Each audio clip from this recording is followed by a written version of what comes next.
You know, one of the biggest problems facing the healthcare industry is not the care itself, it's the abuse of the care that's out there. You have these people who go to the system and they are prescribed medication. And you think, oh, well, that's awesome, that's great, you know, they take it home and it'll assist them in whatever's ailing them.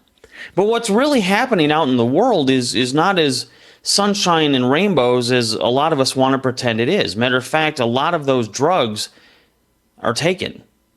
And not by the people who they're prescribed to. They're stolen and they're taken by other people. To talk about this, we have Brad DeHaven. Brad, welcome to the show. How are you doing? I'm doing fine. Thank you for having me, Josh. Well, thanks for being here.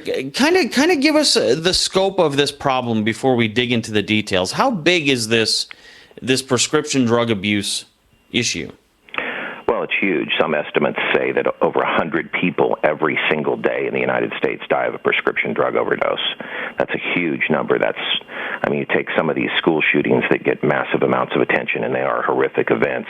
But when 4 times, 5 times that many people die every single day, day after day, of a prescription drug overdose, and that's not counting the 10 times that many people that are admitted to the hospital with an overdose that survive it. It's an epidemic, and it's gotten crazy. These people need to understand that they've got heroin in their medicine cabinet. 100 parents burying their child, never going to hug them again, every single day, day after day. So where do people get these products? Because this is the part that I found fairly fascinating. The source of a lot of these addicts is not really their own prescription, is it?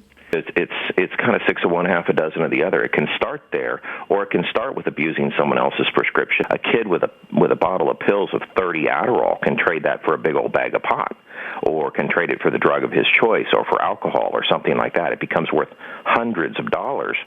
Do you think there's a large level of, I guess, innocent-mindedness on the part of Americans? Do we not realize that this problem is as big as it is?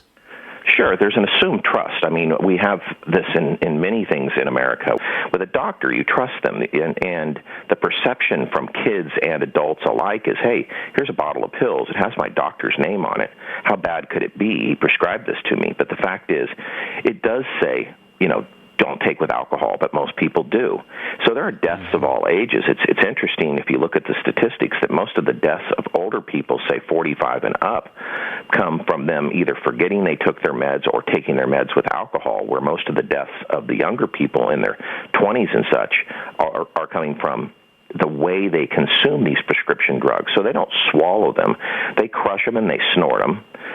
They actually inject them into their veins. They even smoke these drugs.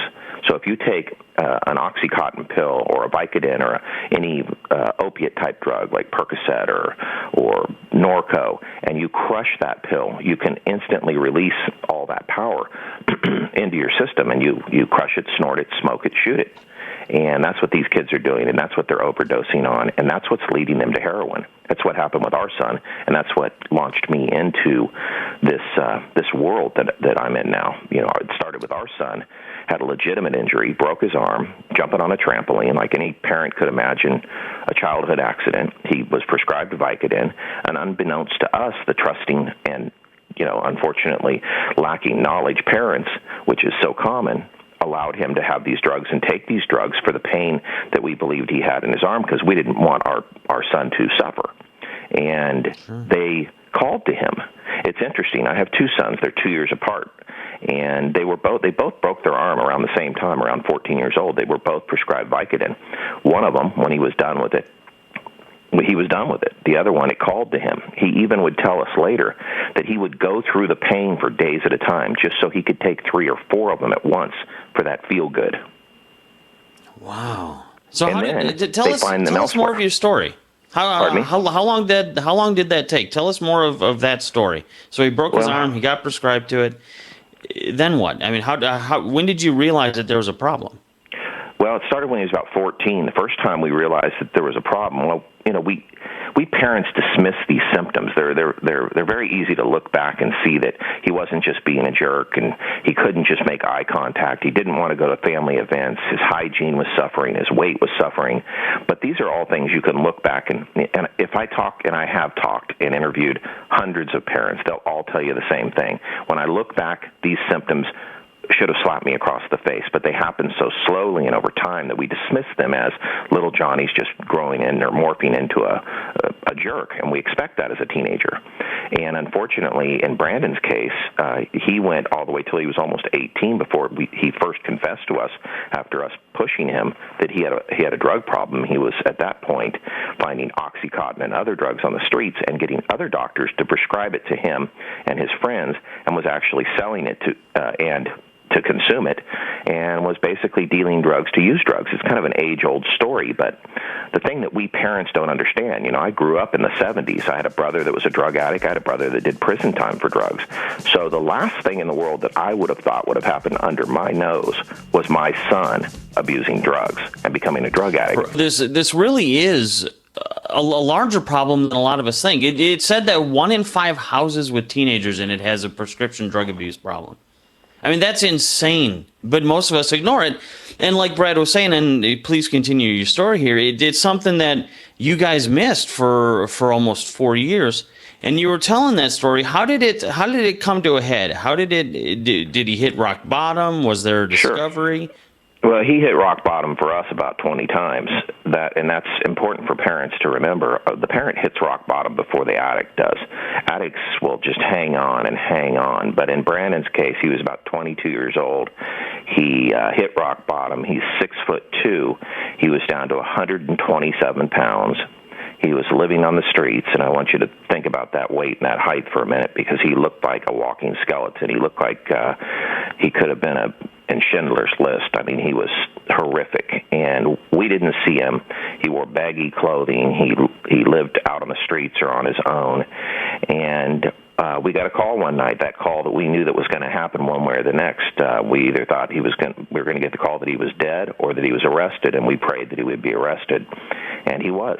And he was arrested for selling drugs to feed his habit, and subsequently was offered a deal to the typical drug deal where they want to get somebody bigger, and they were hunting for a guy that was selling a lot of prescription drugs, and in a weird twist of events in my first book, Defining Moments, is all about this, is that Brandon was really physically incapable to do anything. He could barely hold his own head up at this point. He was very sick and near death, and I stepped in and agreed to go undercover for my son and pose as an old guy with a prescription that I was willing to sell, and infiltrated this drug ring and did just that, and was able to cut a deal to get Brandon out of a 5-year prison stint and get him into rehab instead. And he had one relapse after about 1.5 years and some dental work, but he's been clean. This month he celebrated 4 years clean. He's now 210 pounds.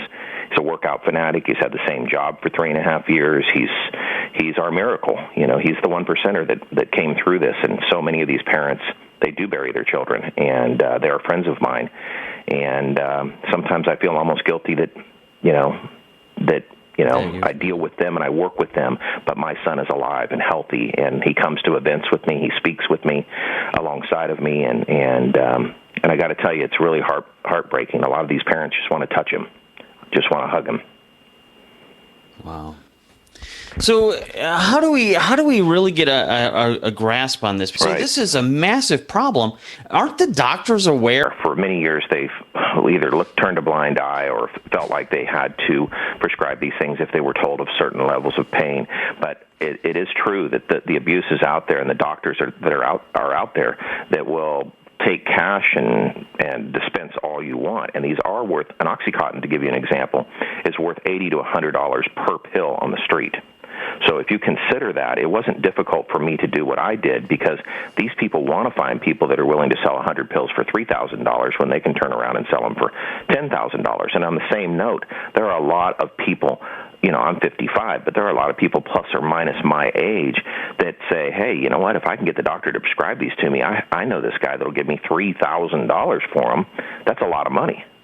I mean, that's a full-time job, and that's what people are doing. So a lot of things are being put into place, and it's the parents I work with and the people I work alongside that are instrumental in this change and reform to cause people, when they do go in for a refill, to be tested to see if they're even taking the drug that they want to refill on. If they're not taking it, they're obviously selling it or doing something else with it.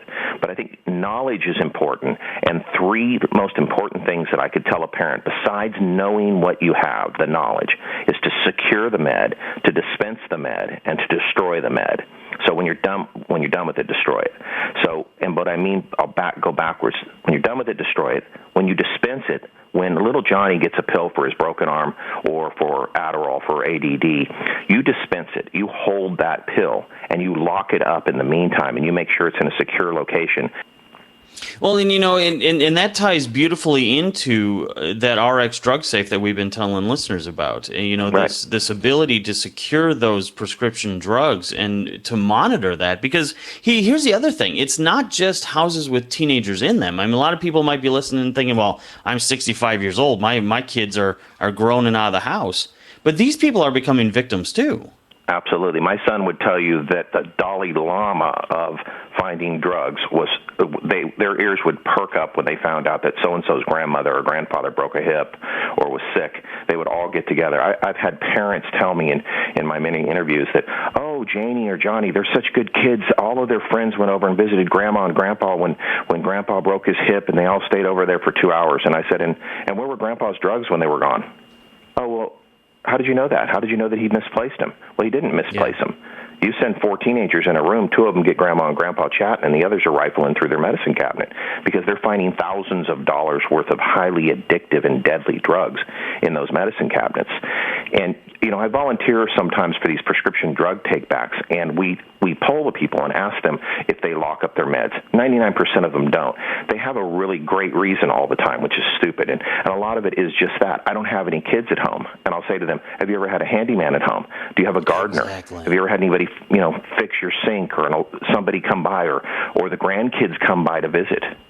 You don't have to have a kid at home to lock up your meds. You need to lock up your meds. Would you leave a loaded gun on your counter just because you didn't have kids at home? No.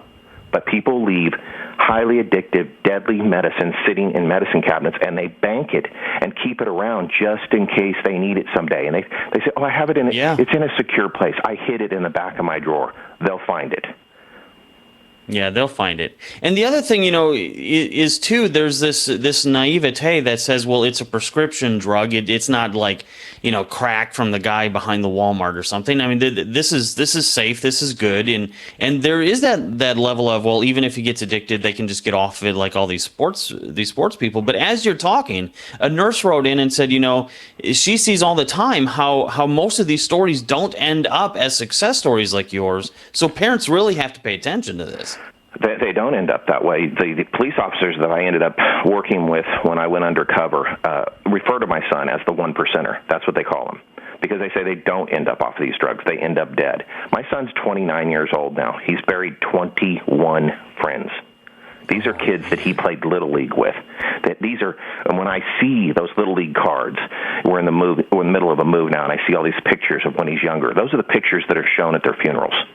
And this is the kid you can never get back. 21 friends he's buried. So when I pick up a picture of my son that has him and 5 friends in it and 4 of them are dead, I know I dodged a bullet.